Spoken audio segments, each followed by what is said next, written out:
In today's video, I'm going to teach you how to make a custom size and print in Canva. Whether you are setting up a postcard, a flyer, or a unique social graphic. Starting with the exact dimensions saves time and prevents printing surprises.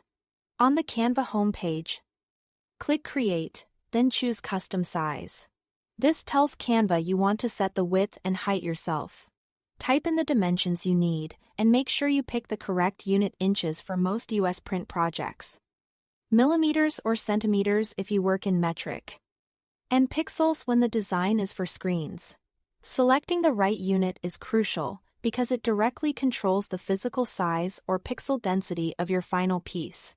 Double-check your numbers before continuing. Then click Create New Design.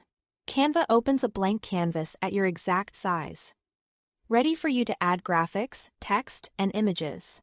If you are designing for print, keep key elements a bit away from the edges so they don't risk getting trimmed off later. When you are done designing and ready to download, choose the highest quality format for printing. Use PDF print to preserve crisp text, vector shapes, and accurate dimensions.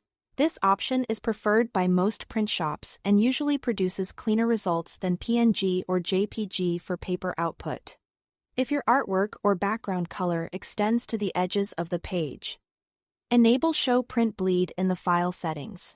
Bleed adds a small overflow beyond the trim line, so when the page is cut, you don't get thin white borders.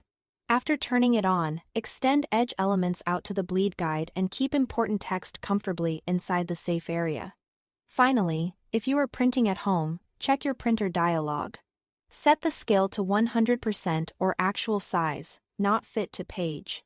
Fit to page will shrink or expand your file and can throw off your carefully chosen dimensions. Confirm the preview looks correct. The paper size matches your design, and then print. That's it. Thanks for watching.